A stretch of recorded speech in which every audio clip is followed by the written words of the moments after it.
It feels at the moment that education is terribly results driven. I sometimes felt in a classroom that if something was said that sparked an interest, or somebody asked a question that would take you off the curriculum sometimes, or off the specification, there would be somebody else in the corner wanting to drag it back, saying yes, but do we need to learn that? Yeah. Do we need to know it? And that's the thing. There is the way we are at the moment is that there will always be somebody saying, but what is it that I need to know for the exam? Not what is it do I need to know to make me a more rounded, interested individual? What is it that I need to pass this exam? Yeah, I found that a major issue in my GCSEs. I was always interested to know more about things, but it seemed to always just be so exam driven, like learn the exam techniques, just learn what you need to get a good grade. And this is it, but also you've got to remember that history is only one subject across a whole curriculum. Yeah. And also you've got to remember that at the heart of this is always the pupil, the student. And at GCSE, well, they're being told they've got to get good results. At A-level, we've got to get the best results to get into university. We've got to do this. But they're being beset on all sides. They're doing history, they're doing English, they're doing maths, they're doing this, they're doing that. And it's kind of like, my head will explode if you give me any more information than I actually need to know to get through these hurdles or to get over those hurdles. How do you think we can overcome this issue by maybe encouraging or changing the system that with less GCSE but more depth in these subjects? But then one could argue that, students should have the freedom to try as many subjects and find their interest is too young.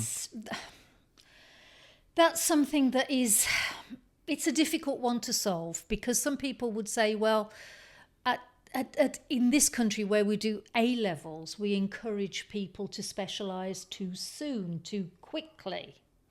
Something like the International Baccalaureate is a much broader qualification. But then there are those pupils who cannot wait to be given the opportunity to specialise, to jettison those subjects that they're not interested in. Yeah, me. Yeah, exactly. So A-levels suit some people. The International Baccalaureate may be people who don't want to specialise, feel that is better for them. It's something that the education system hasn't as yet been able to solve. We need qualifications, I suppose, because we need to have some determining factor for application for jobs, for university, etc., etc.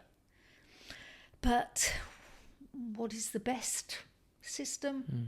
Who knows? Yeah.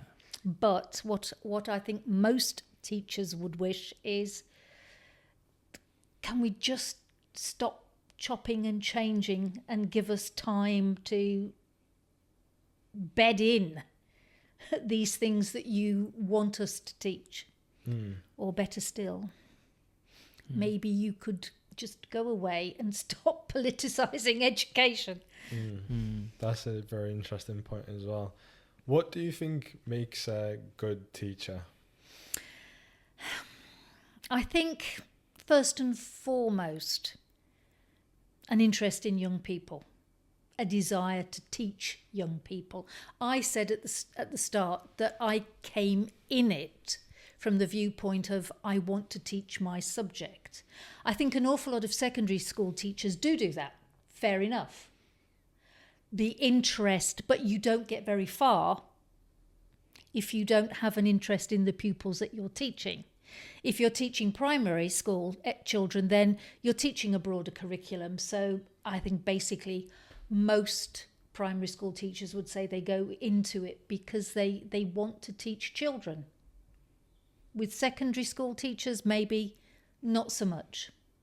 But the best teachers, I think, are the ones who have, at secondary level, have good subject knowledge, but also understand how to put it across to pupils in such a way that hopefully it will gain their interest, and hopefully they have an appreciation of the individuals within their class and what might interest them, and how they can explain things best to them.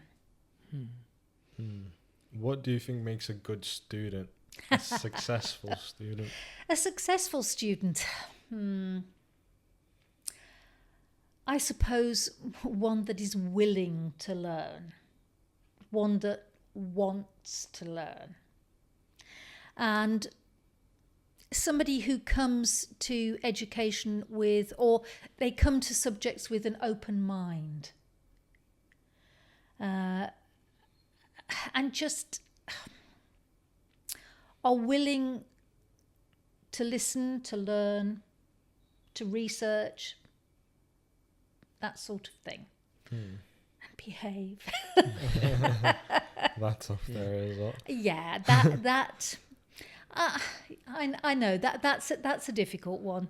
Children are children, and really, it's the teacher's responsibility to make sure that classroom is a safe and hopefully enjoyable learning environment. But the students should also appreciate that teachers are doing their best, hopefully.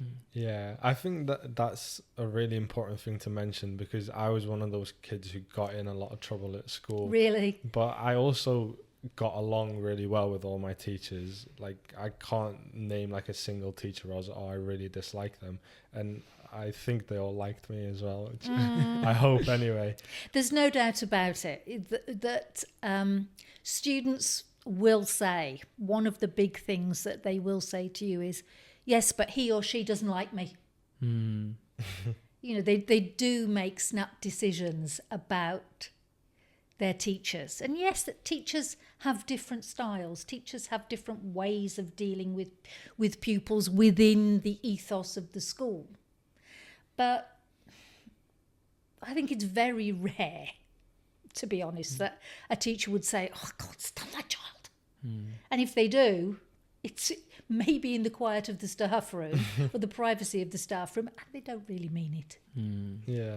What they mean is that student's behaviour, or that student's attitude, or that student's lack of interest is driving me mad.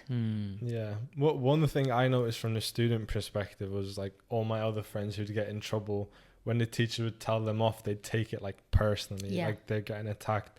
Whereas for me, it's like, I know I'm doing something wrong, so fair enough if I get told off. I'm just being a little annoying, which is fine. But at the end of the day, like, I feel like you should be like respectful of your teachers, even if you're like messing around with your friends and stuff. Like, once they tell you off, okay, like, calm down. Yeah, relax. calm down. Get on with it. I have a Exactly. burning question related to this. So, speaking of good behavior, should smartphones be allowed in schools? If you enjoyed this segment, please make sure to like and subscribe. Also, the link to the full podcast is in our description. And finally, I wanted to say that please make sure to follow and download the podcast on Spotify and Apple Podcasts so we can bring you more amazing content. Thank you so much for listening.